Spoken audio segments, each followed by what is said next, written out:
Mesdames et messieurs, bonsoir. Merci de votre fidélité. Bienvenue dans cette édition du journal. L'actualité se dessine ce soir autour de ces grands titres. L'éducation socle de la nation, 1 million de manuels pour éclairer l'apprentissage.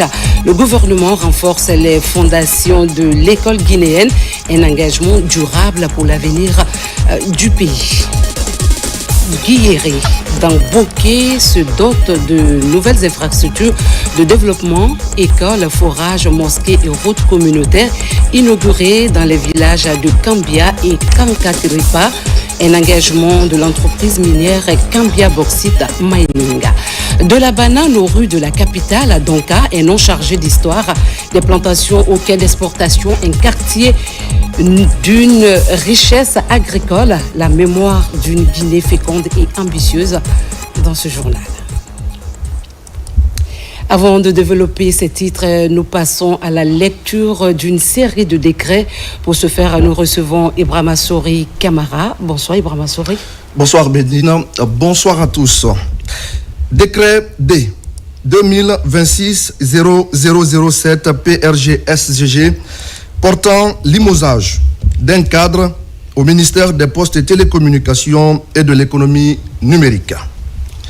Le président de la République, vu la Constitution, vu la loi L 2026-0005 PRG-SGG du 26 janvier 2026 portant nomination d'un Premier ministre chef du gouvernement, vu le décret D 2026-0006 PRG-SGG du 26 janvier 2026 portant structure du gouvernement décrète. Article 1er. Monsieur Mohamed Sita Sissé, directeur national des postes, est limogé pour faute lourde. Article 2. Le présent décret, qui abroge toutes dispositions antérieures contraires, prend effet à compter de la date de sa signature et sera enregistré et publié au journal officiel de la République. Conakry, le 2 février 2026, signé président Mamadi Doumbouya.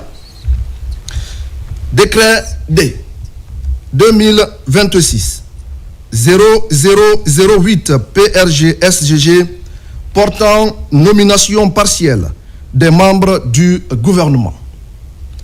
Le président de la République, vu la Constitution, vu la loi organique LO 2025-042 CNT du 27 décembre 2025 fixant la liste des fonctions civiles auxquelles le président de la République nomme.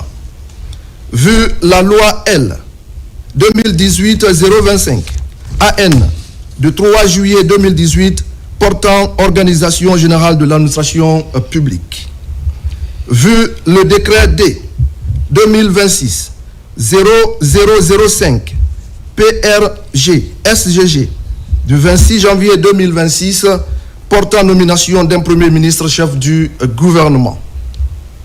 Vu le décret D 2026-0006 PRG-SGG du 26 janvier 2026 portant structure du gouvernement décrète. Article 1er. Les hauts cadres dont les prénoms et noms suivent sont nommés membres du gouvernement dans les fonctions ci-après. 1. Garde des Sceaux, ministre de la Justice et des Droits de l'Homme, Monsieur Ibrahima Sori de Tunkara. 2. Ministre de l'Administration du Territoire et de la Décentralisation, Monsieur Ibrahima Khalil Condé. 3. Ministre de la Sécurité et de la Protection civile, Général Ahmed Mohamed Ouri Diallo. 4. Ministre des Affaires étrangères, de l'intégration africaine et des Guinéens établis à l'étranger, Dr Maurice Sanda Kouyaté. 5. Ministre de l'économie, des finances et du budget, Madame Mariama Siré Silla. 6. Ministre des Mines et de la Géologie, M. Bouna Silla. 7. Ministre de l'Élevage, M. Félix Lama. 8. Ministre de la Pêche et de l'Économie maritime, M. Fassou Teya. 9. Ministre de l'Enseignement supérieur et de la Recherche scientifique, Dr Diaka Sidibé. 10. Ministre de l'Éducation nationale, de l'alphabétisation, de l'enseignement technique et de la formation professionnelle, M. Alpha Bakar Bari. 11. Ministre de la Culture, du Tourisme et de l'Artisanat, M. Moussa Moïse Silla. 12. Ministre de la Santé et de l'Hygiène publique, Madame Kaïté Sall. 13. Ministre de la Femme, de la Famille et des Solidarités, Madame Patricia Adeline Lama. 14. Ministre de la Jeunesse et des Sports, Monsieur Selou Baldé. 15. Ministre des Infrastructures, Monsieur Fassiné Silla. 16. Ministre des Transports, porte-parole du gouvernement, Monsieur Ousmane Gawal Diallo. 17. Ministre de la Communication, de l'économie numérique et de l'innovation, M. Mourana Souma. 18. Ministre de l'Environnement et du Développement durable, porte-parole adjointe du gouvernement, Madame Diami Diallo. 19. Secrétaire général du gouvernement, avec rang de ministre, M. Tamba Benoît Kamano. 20. Secrétaire général des affaires religieuses avec rang de ministre, El Haj Karamo Diawara. Article 2. Le présent décret, qui abroge toutes dispositions antérieures contraires, prend effet à compter de la date de sa signature et sera enregistré et publié au journal officiel de la République. Conakry, le 2 février 2026, signé Président Mamadi Doumbouya. Merci Ibrahima Sori. Merci beaucoup. Au même moment, je t'informe que le président de la République, Mamadi Doumbouya, a renoué avec la proximité citoyenne au cours d'un parcours à vélo prolongé par une marche dans les principales artères de la commune de Kaloum. Le chef de l'État est allé à la rencontre des populations et cette sortie, marquée par une ambiance conviviale, a été ponctuée de vives ovations qui traduisent l'adhésion des citoyens à cet exercice devenu coutumier pour le président Omar Bari. Le président de la République, chef de l'État, son Excellence Mamadi Doumbouya, a marqué la matinée de ce lundi 2 février 2026 par une immersion citoyenne à Kaloum à travers un tour à vélo suivi d'une marche pédestre dans les principales artères de la commune. Bien plus qu'une simple activité sportive, cette initiative du chef de l'État à forte portée symbolique illustre l'engagement constant du président Mamadi Doumbouya en faveur de la promotion d'un mode de vie sain, tout en affirmant sa volonté de rester très proche des réalités quotidiennes des populations. À travers ce geste, le président de la République met en avant des valeurs essentielles telles que la santé publique, la proximité avec les citoyens et la cohésion sociale. L'ambition conviviale et populaire qui a accompagné cette sortie, rythmée par les ovations et marque d'enthousiasme des citoyens, témoigne de l'adhésion des populations à cet exercice devenu familier pour le chef de l'État. Une dynamique qui renforce davantage le lien de confiance et de proximité avec le président de la République, son Excellence Mamadi Doumbouya et le peuple souverain de Guinée. De retour au palais présidentiel, le Premier ministre chef du gouvernement Amadou Ouriba est venu saluer le chef de l'État. Le président de la République a pris le temps d'échanger longuement avec son Premier ministre. Et puis faire le point sur le partenariat et projeter les actions à venir. L'ambassadeur et chef de délégation de l'Union européenne en République de Guinée a convié les professionnels des médias et un déjeuner de presse à sa résidence.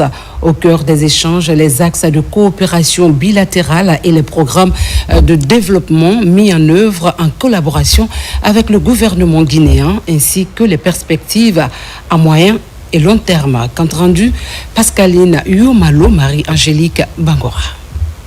Devant un parterre de journalistes, le chef de la délégation de l'Union européenne donne les grandes lignes axées sur les projets et aides concrétisés au niveau de la Guinée. Des investissements liés aux infrastructures, à l'environnement, à la santé et à la formation professionnelle. Des acquis qui ont permis à l'Union européenne de contribuer à la réalisation de plusieurs projets d'envergure. Dans cette perspective, 2026, un autre objectif, c'est sur l'axe entre Bokeh et la frontière de Guinée-Bissau, un tronçon de 42 km de route qui permettra de rapprocher d'une certaine manière les deux pays en accélérant les flux, en permettant à davantage de biens, mais aussi de personnes, de circuler. Et avec un pont de près de 300 mètres qui va être construit sur la rivière Kogon. Cette question de la connectivité est importante, c'est au cœur d'une initiative européenne de grande ampleur à l'échelle mondiale, Global Gateway, qui vise à favoriser la connectivité dans les pays de notre choix, qui sont nos partenaires, et la Guinée fait partie de ces partenaires. Dans le cadre de la bonne gouvernance, l'Union européenne met des bouchées doubles pour renforcer sa coopération à travers l'aide au développement et l'accompagnement pour le retour à l'ordre constitutionnel. Il reste important que la Guinée revienne pleinement à l'ordre constitutionnel, avec ces premières étapes qui ont été accomplies. Je suis arrivé le 1er septembre et j'ai vu le mouvement s'amorcer donc très rapidement, 3 semaines plus tard avec le référendum et 3 mois plus tard avec la tenue de l'élection présidentielle. Une fois ces étapes franchies, il reste donc encore notamment des élections législatives et des élections locales. L'attente de l'Union européenne porte sur l'inclusivité des élections à venir, pour qu'il s'agisse cette fois d'élections vraiment ouvertes.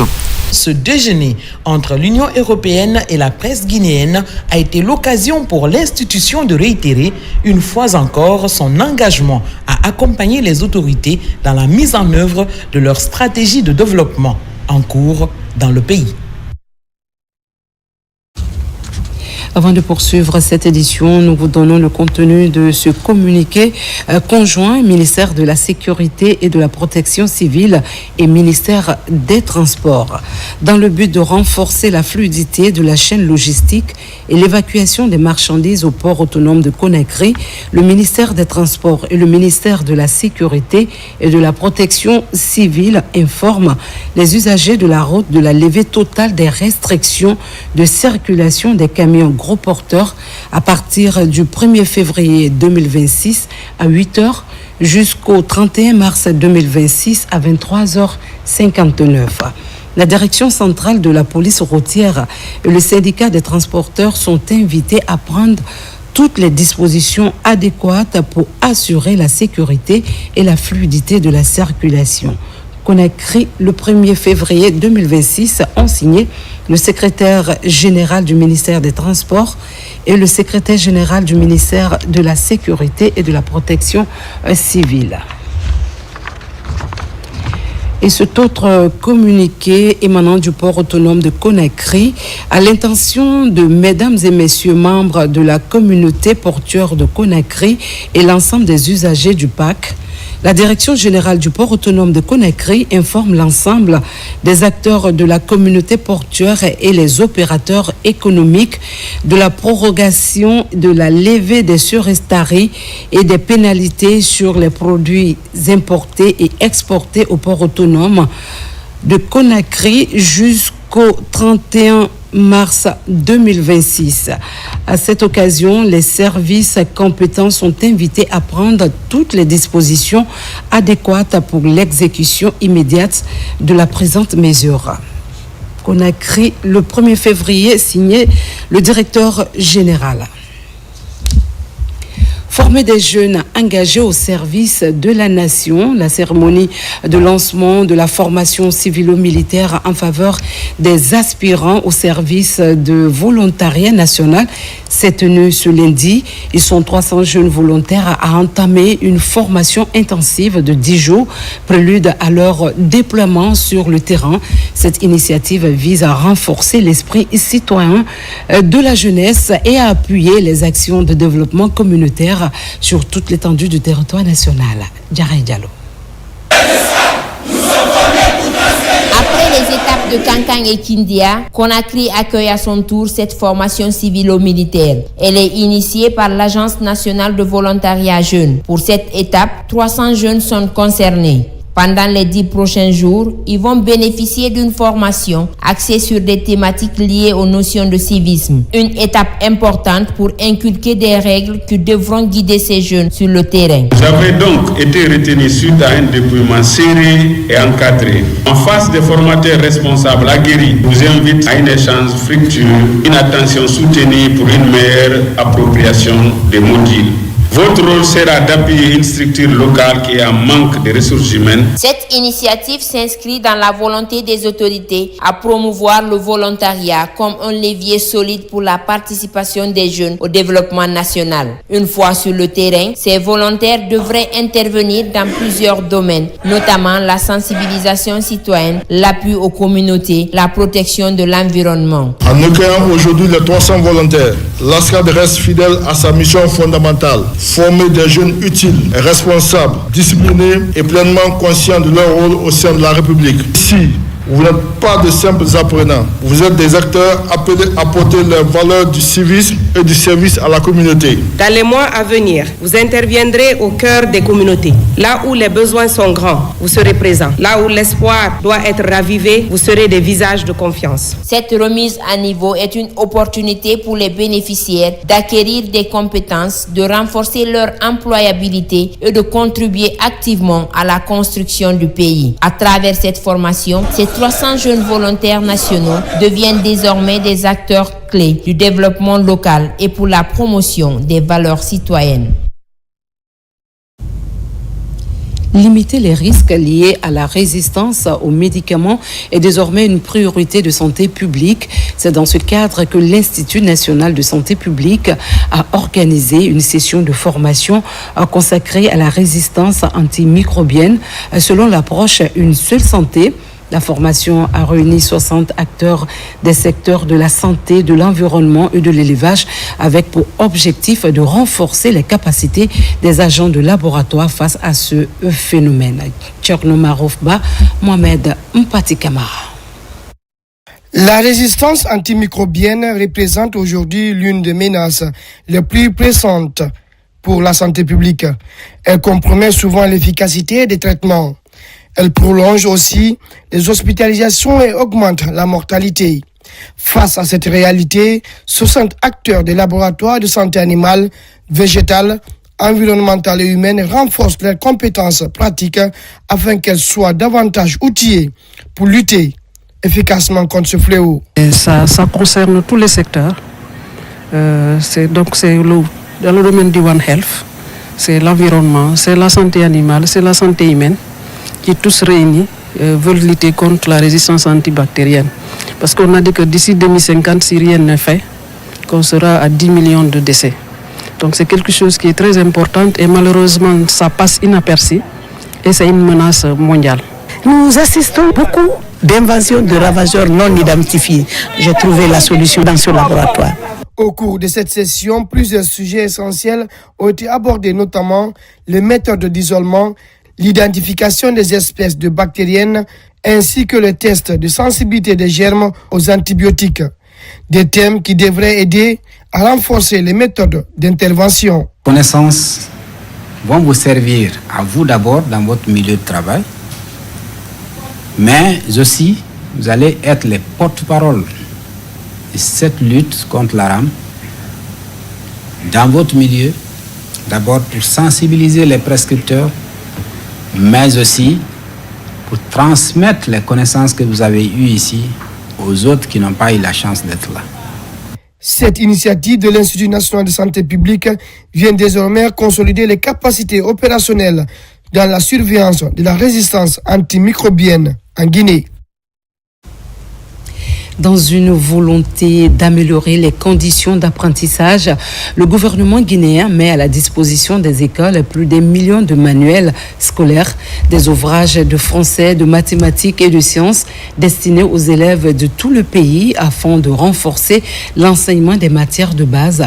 La réception technique de ces manuels a eu lieu en présence des responsables et cadres du secteur éducatif. Compte rendu, Abdul Aziz Baldé.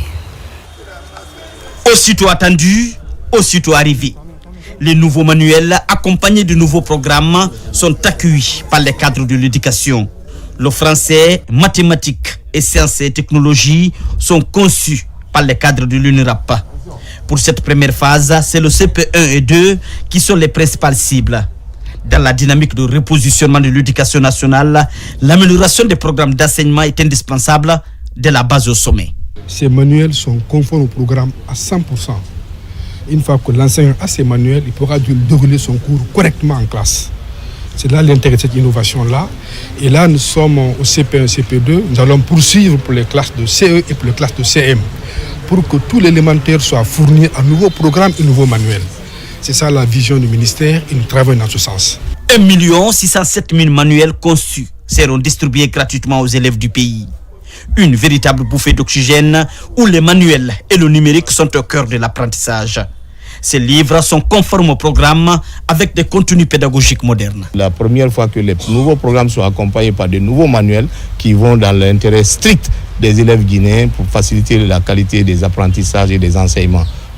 On suppose que les enfants qui sont appelés à participer au développement de l'économie nationale doivent nécessairement avoir une formation de base. Les manuels, il faut le préciser, appartiennent à l'école. Après usage, ils doivent retourner à l'école pour continuer à servir. Le rôle régalien de la Direction générale du contrôle des marchés publics, qui est celui de vérifier la conformité et la transparence des procédures de passation des marchés publics. Je crois que le marché pour lequel nous sommes là a été passé dans les règles de l'art. Dans les prochains jours, ces camions sur place transporteront ces manuels pour les élèves de l'intérieur du pays. Une valeur ajoutée immense pour le système éducatif guinéen. Apprendre dans de meilleures conditions devient désormais une réalité pour les enfants de Oulo, dans la commune rurale de Konkouré, préfecture de Mamon, grâce à la rénovation et à la reconstruction de leur école primaire. Les élèves disposent aujourd'hui d'une infrastructure moderne et fonctionnelle. Cette initiative est portée par la Fondation Orange Guinée et la coopération atlantique Guinée 43 pour un investissement de plus de 500 millions de francs guinéens. Les détails avec Falilou Diallo. C'est le grand jour pour les élèves de l'école primaire de Holo sous préfecture de Konkouré. Ils disposent désormais des bâtiments flambant neufs pour les cours, 1 heure de jeu pour les enfants pendant les différentes récréations, des logements pour les enseignants et autres équipements connexes. Cette école a été créée en 1992 par la communauté de Holo, dont j'ai été parmi les élèves de la première promotion. Maintenant, grâce à la refondation Orange Guinée et au leadership du président de la République, cette école est enfin rénovée. À travers cet appui, vous offrez à nos enfants un cadre scolaire digne de sécurité et de motivation. Mes remerciements vont à l'égard de nos partenaires techniques et financiers, à l'occurrence Orange Guinée, pour la rénovation de ces 3 salles de classe, le logement, l'équipement et les aides d'enfants. C'est une action de la Fondation Orange Guinée, la coopération atlantique Guinée 44. L'idée d'offrir un meilleur cadre d'enseignement-apprentissage aux élèves de ce district est un endroit idéal pour les enseignants de cette concession scolaire. Grâce à l'engagement de l'entreprise Anselec, à la mobilisation de la communauté et au soutien indéfectible de la Fondation Orange Guinée, nous avons pu transformer cette vision en réalité. Nous avons réhabilité le bâtiment de 3 salles de classe. Chaque salle est maintenant équipée de tables-bancs adaptés et de bureaux pour les enseignants. Aujourd'hui, j'ai envie de dire, étudier, oui, mais pour étudier, il faut que l'environnement soit propice. Et la Fondation vient avec une réponse concrète. Agir pour qu'étudier soit une réalité, une opportunité pour préparer le demain, notre demain, celui de notre avenir, celui de nos enfants. À travers cette action, les initiateurs de ce projet comptent participer à la qualification du système éducatif guinéen. Il s'agit d'offrir les mêmes chances aux enfants de l'arrière-pays que ceux des centres urbains. Dans le district de Guilleré, préfecture de Boké, plusieurs infrastructures de développement ont été inaugurées. Il s'agit d'une école élémentaire, d'un forage, d'une mosquée et d'une route communautaire réalisée dans les villages de Kambia et Kankaripa. Ces réalisations s'inscrivent dans le cadre de l'accompagnement de l'entreprise minière Kambia Bauxite Mining en faveur du développement socio-économique local. Tcherno Younousa Tawel Kamara, reportage. À 8 km de la commune urbaine de Boké, les villages de Kankaripa et Kambia dans le district de Guiléré. Des localités souvent impactées par les activités de la société minière Kambia Bauxite Mining qui opère dans la zone. Dans le cadre de sa responsabilité sociétale d'entreprise et de la promotion du respect du contenu local, la société KBM a jugé nécessaire de réaliser ces différentes infrastructures de développement dans ces 2 villages. Il s'agit d'une école communautaire entièrement équipée d'une mosquée et d'un forage doté d'une pompe solaire d'une capacité de 3000 litres. Toutes ces infrastructures, c'est pour le développement de la communauté, des populations impactées par notre projet, et ça rentre dans notre obligation sociétale. En une année, n'est-ce pas, d'activité, je dirais que c'est le prix aussi de l'accalmie, n'est-ce pas, des communautés. Ils n'ont pas pu barricader pendant une année d'activité, d'ensemble des activités, jusqu'à date, ce qui a permis, n'est-ce pas, aux choses à la société, n'est-ce pas, de générer, n'est-ce pas, des recettes qui ont été réinvesties pour eux, pour la route, pour la mosquée, pour l'école et pour le forage. À ces infrastructures s'ajoute également la réhabilitation d'une route communautaire de 6 km. Une piste rurale qui pourrait désenclaver plusieurs villages de la contrée et faciliter l'écoulement des produits locaux vers les grands marchés. Le développement durable ne saurait se limiter à l'exploitation des ressources naturelles. Il doit impérativement s'accompagner d'investissements sociaux capables d'améliorer les conditions de vie des populations, de renforcer les infrastructures de base et de créer des opportunités économiques au profit des communautés. Ces différentes infrastructures communautaires réalisées par l'entreprise Kambia Bauxite Mining KBM constituent une réponse aux besoins exprimés par les communautés et pourraient contribuer efficacement au développement socio-économique du district de Guiléré dans la commune urbaine. La Guinée est appelée à repenser ses priorités environnementales pour anticiper les défis liés au changement climatique, à la préservation des écosystèmes et à la gestion durable des ressources. Le ministère de l'Environnement et du Développement durable a engagé un processus d'identification de projets structurants. C'est dans cette dynamique et en partenariat avec l'Union internationale pour la conservation de la nature qu'un atelier national a été organisé, réunissant experts, techniciens et acteurs du secteur environnemental avec pour objectif de définir des actions prioritaires adaptées aux réalités du pays. Nabi Kamara. À l'échelle continentale et régionale, la Guinée occupe une place écologique singulière et stratégique à cause de ses ressources naturelles. Des ressources qui, malheureusement, sont confrontées à des pressions croissantes liées à l'exploitation forestière, minière et aux effets des changements climatiques. Face à ces défis, le département de l'environnement et du développement durable, en collaboration avec l'UICN, vient de tenir un atelier d'identification d'une banque de projets prioritaires pour la conservation et la gestion de ces ressources naturelles dans notre pays. Dans le cadre de cet atelier, l'UICN se positionne comme un partenaire stratégique du gouvernement guinéen en appui au dialogue intersectoriel et à la structuration de priorités nationales cohérentes, bancables et alignées sur les mécanismes de financement internationaux, notamment le Fonds pour l'environnement mondial, au service des ambitions de développement durable de la République de Guinée. La tenue du présent atelier national rassure les autorités du département en charge de l'environnement et du développement durable quant à la recherche de véritables solutions. L'atelier qui nous réunit aujourd'hui constitue une étape structurante pour traduire les priorités nationales en portefeuille de projets concrets et bancables. Renforcer l'alignement des interventions sectorielles autour d'une vision commune de développement durable et préparer efficacement le positionnement stratégique de la Guinée dans le cadre des prochains cycles du Fonds mondial pour l'environnement. Cet exercice est également étroitement articulé avec les orientations du programme Simandou 2040. La conservation de la nature et la gestion rationnelle des ressources naturelles est un impératif pour un pays qui aspire au développement durable. Comme annoncé au sommaire, bien avant d'être un quartier emblématique de Conakry, Donka était un nom qui voyageait au-delà des frontières. Hérité de la marque de bananes Donka, ce nom renvoie à une époque où les bananes produites dans les plantations de Kindia, du Breka et Fourekaria étaient exportées pour leur qualité exceptionnelle. Aujourd'hui encore, Donka rappelle la place centrale de la culture bananière dans l'histoire, l'économie et l'identité de la Guinée. C'est le grand format de ce soir réalisé par Noumousso Diakité. La culture du bananier est une activité pratiquée en Guinée depuis la période coloniale. Les préfectures de Kindia, du Breka et de Fourekaria s'étaient illustrées dans la promotion de cette culture d'exportation, d'où la naissance du concept triangle bananier. Les fruits de banane cultivés en Guinée étaient très appréciés sur le marché étranger pour leur qualité et leur saveur et ils étaient exportés sous la marque Donka.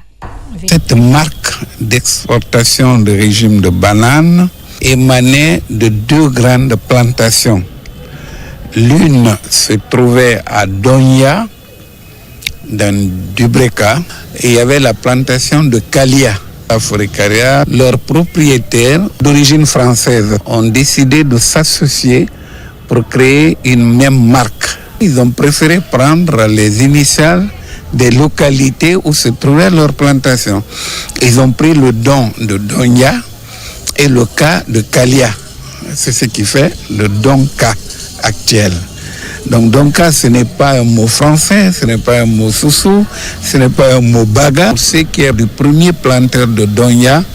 Il a été à l'origine aussi de l'introduction du premier camion en Guinée qui fonctionnait au gazogène. Les locaux l'appelaient Farang parce qu'il a été l'un des premiers à payer ses ouvriers agricoles en espèces sonnantes. Ainsi, l'endroit où était entreposée la marque de banane Donka a progressivement donné son nom à toute la zone. Pourquoi on appelle cette zone Donka? C'est que l'entrepôt de la marque Donka se trouvait dans l'enceinte de l'actuelle garde républicaine. Au fond, se trouvaient les magasins. C'est là qu'on déposait les caisses de bananes à exporter. Pour guider les bagagistes, on leur disait d'aller déposer la marque Donka au début dans le quartier de l'Andrea, parce que ça faisait partie de la localité de l'Andrea. Après, on dit non, allez déposer à Donka, tout simplement. Donc, la marque a donné son nom à toute la localité des deux côtés de la rue. à la fois là où se trouvait l'entrepôt, c'est-à-dire dans l'enceinte de l'actuelle garde républicaine, mais aussi là où se trouve cet hôpital, même le lycée qui a été créé plus tard. C'est un nom qui nous rappelle de beaux souvenirs du point de vue de l'essor de la Guinée en termes de production bananière. C'est pourquoi moi-même je tiens à ce qu'on préserve quelques pieds de bananiers ici. Et chaque fois qu'on fait les assainissements, je dis non, ne les coupez pas, ça rappelle l'origine du lieu. Grâce au système de troc, les plantations familiales appartenant aux autochtones s'étaient aussi développées. Les domaines étaient acquis par voie de négociation avec les chefs coutumiers. Et dans ces zones-là, certains chefs coutumiers, quand ils s'adressaient à des familles, les familles disaient oui, nous cédons une partie, mais faites-nous aussi une plantation à côté. Ce qui fait que certaines plantations familiales étaient même destinées à l'exportation. Mais le plus souvent, pour éviter la mévente, les planteurs locaux s'inséraient dans les commandes des planteurs métropolitains. Et ils avaient même des avions pour traiter les plantations. En période de coupe de bananes, si vous veniez dans la zone Kindia, Forécaria et Dubreka, de la rue, vous sentiez le parfum de la banane. Cet exploit historique de la marque de banane Donka est une source de motivation pour relancer la culture des produits agricoles d'exportation. Il n'est jamais trop tard de bien faire. Ce qui est sûr, c'est que cette zone-là est très, très favorable à la réussite du bananier. Je crois que dans l'agro-industrie, non seulement pour la consommation locale, mais aussi pour l'exportation en nature et sous forme traitée industriellement, on peut faire une relance en commençant par peut-être des projets de plantation familiale, comme on l'a fait pour le palmier à huile, ce qui a donné naissance à la Sogipa à Yomo, dans la zone de Djeki. Le label guinéen Donka est une fierté et un symbole de la mémoire collective qui rappelle le potentiel agricole de la Guinée sous la période coloniale. Et il existe encore des vestiges de ces deux grandes plantations de Donya et de Kalea. Direction Kissidougou, où l'année 2026 démarre sous les signes de la planification et de la concertation. Les autorités communales ont ouvert la première session ordinaire consacrée à l'examen des prévisions de fonctionnement de la commune. Cette rencontre a réuni élus locaux, responsables administratifs et partenaires techniques avec pour objectif de définir les priorités et d'assurer une gestion coordonnée des actions communales pour l'année en cours. Mariama Diallo. C'est dans cette salle des célébrations de la commune urbaine de Kissidougou que s'est ouverte la première session ordinaire au titre de l'année 2026. Une rencontre qui réunit autorités préfectorales et communales ainsi que les conseillers et la société civile. Au cœur de la session, la projection du fonctionnement de la commune à travers l'examen des prévisions budgétaires et des propriétés de gestion pour l'année 2026. Cette retrouvaille est obligatoire. Puisque notre mission régalienne, nous avons d'abord au départ visité nos 25 quartiers à titre d'information et de sensibilisation de part et d'autre. Donc des échanges pour que la base puisse nous exprimer leurs besoins par priorité. Personne n'est parfait. Donc si tu ne consultes pas, tu resteras toujours bloqué. Un exercice essentiel qui permet aux participants de définir les grandes orientations de fonctionnement de la commune et de planifier les actions prioritaires au bénéfice des populations. C'est une session qui se tient dans un climat de confiance et de convivialité, puisque ça permet de poser les diagnostics réels de Kissidougou, en vue de trouver des solutions idoines au développement socio-économique et culturel de Kissidougou. Il y a de quoi se réjouir, parce que les populations de la commune urbaine y trouvent leur compte. Donc c'est une occasion pour eux de faire des études, de faire des analyses et évaluer aussi les activités qui ont été passées, se projeter aussi dans le futur. À travers le lancement de cette première session ordinaire, la commune urbaine de Kissidougou compte anticiper les besoins et améliorer l'efficacité de l'action communale pour l'année 2026. Dans un autre registre, à Kankan, la couture devient un véritable levier d'autonomisation pour de nombreuses jeunes filles non scolarisées. Ce soir, focus sur un parcours hors du commun, celui de Awa Kondé, une femme à mobilité réduite. Aujourd'hui couturière inspirante et résolument engagée dans la lutte contre la mendicité. Formée au centre Mbengue Couture, elle transforme son savoir-faire en message d'espoir, de dignité et de résilience. Portrait à découvrir avec Djamokaba. La promotion de la main-d'œuvre locale est une chronique passionnante de ce centre spécialisé en couture. Ici, l'envie d'entreprendre attire de plus en plus de jeunes filles sans métier. La durée de l'apprentissage, 1 année, pour contribuer au développement personnel et à l'essor de l'économie régionale. À la Maison des Jeunes de Kankan, c'est le grand jour pour dévoiler 102 nouveaux visages prêts à servir la communauté. Au cœur de ce marathon de l'excellence, une jeune dame à mobilité réduite, engagée à créer ses propres affaires et à montrer son originalité.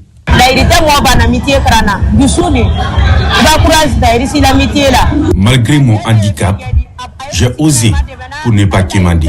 Morikoita Bengue est mon maître. Merci également pour le geste.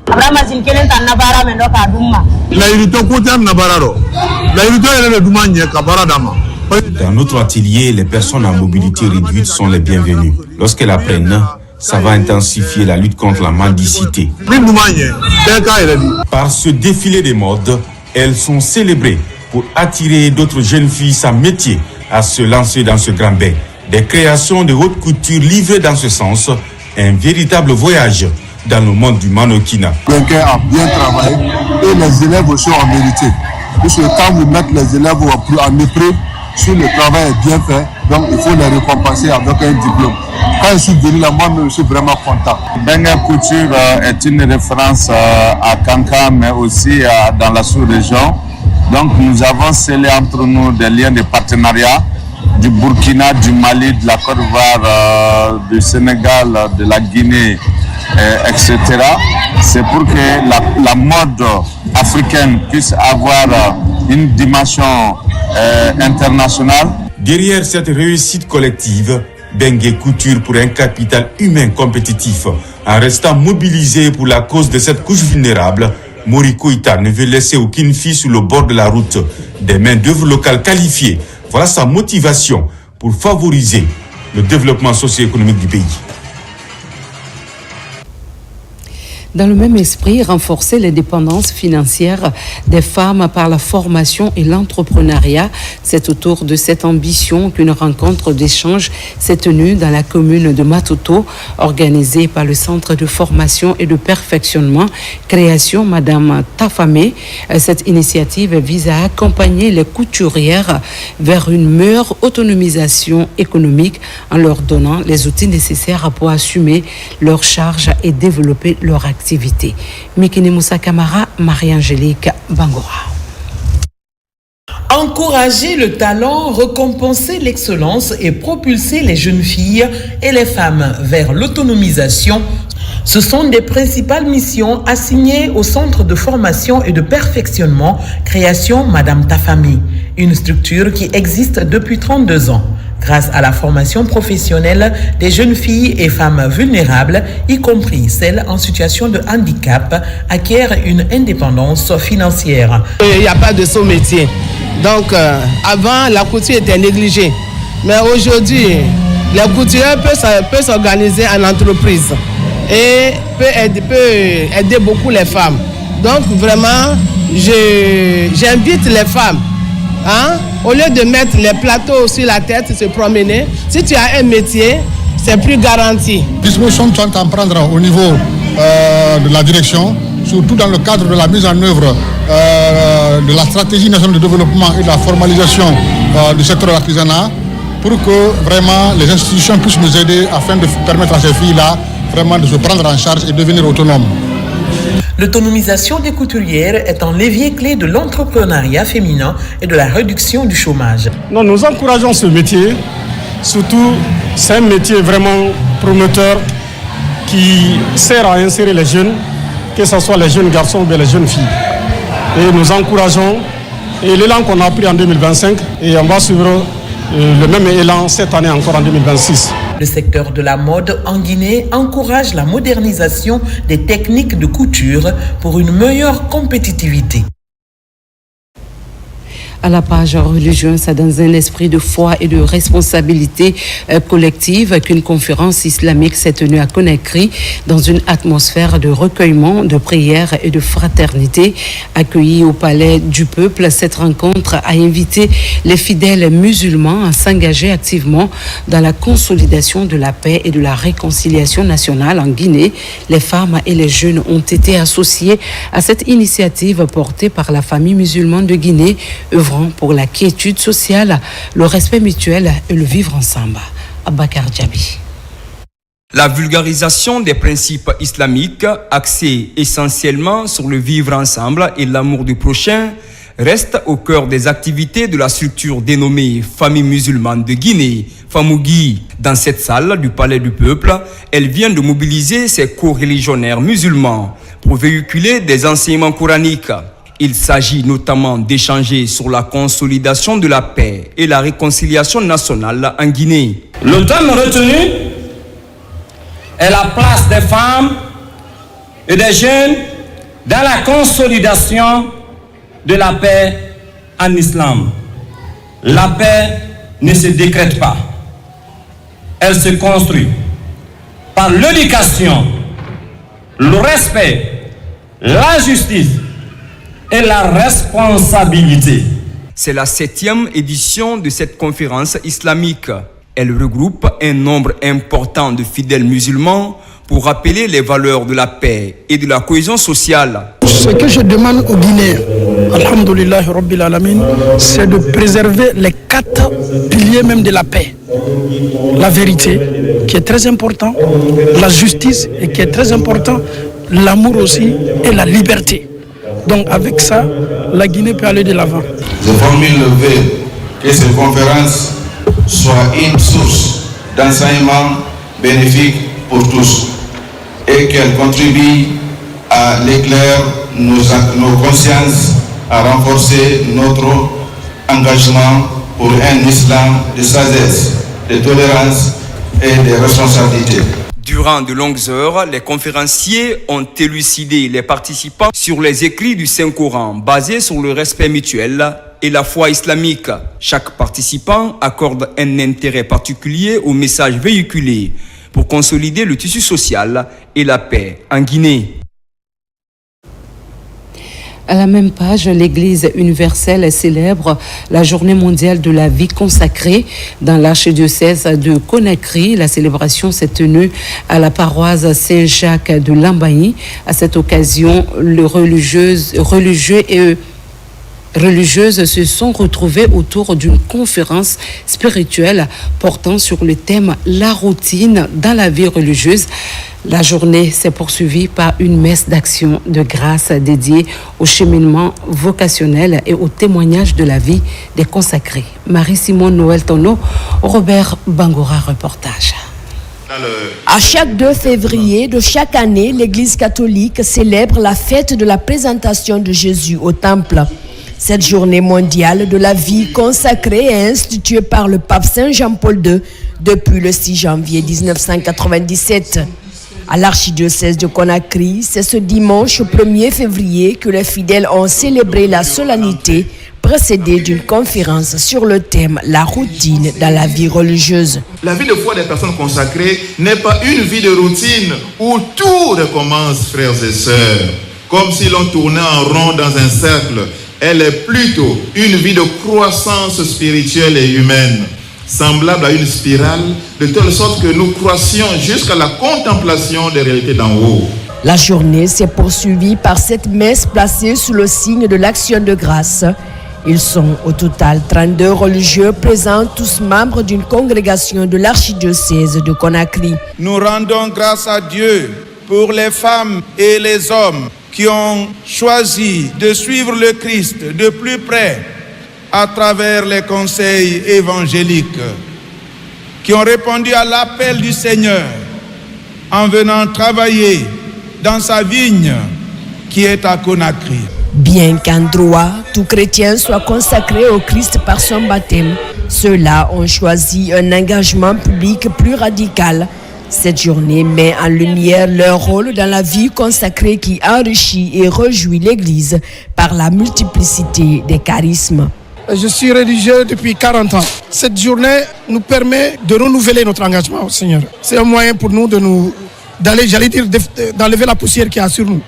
Et pour revêtir d'hommes nouveaux, prêts à rebondir pour partir encore en mission. La messe s'est clôturée par l'imploration de Dieu à donner de nombreuses vocations religieuses et sacerdotales par l'intercession de la Vierge Marie à travers 3 Ave Maria. Et pour finir, renforcer l'accès aux soins de santé en milieu insulaire, l'Église anglicane de Guinée vient d'offrir un dispensaire moderne aux populations de l'île de Fotoba.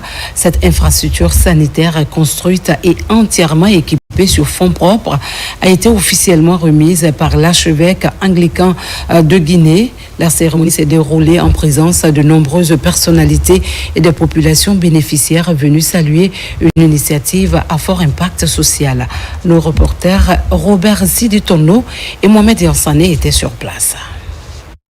L'île de Fotoba, cette localité de plus de 2000 habitants, manque depuis de plusieurs infrastructures socio-économiques de base. Sur le plan sanitaire, par exemple, la gestion et le traitement des malades étaient devenus une véritable casse-tête pour ces populations insulaires. D'où la construction de ces dispensaires modernes sur fonds propres de l'Église anglicane de Guinée pour inverser les tendances. Une manière d'accompagner le gouvernement dans ses efforts de développement à la base. L'inauguration de cette structure de santé qui porte désormais le nom de Dr William Sawyer a eu lieu ce dimanche en présence des fils et filles du terroir massivement mobilisés. L'une des missions de l'Église aussi, c'est de participer au bien-être des fidèles. Ce n'est pas seulement venir célébrer les messes, prêcher la bonne nouvelle, mais l'Église dit aussi que elle peut contribuer.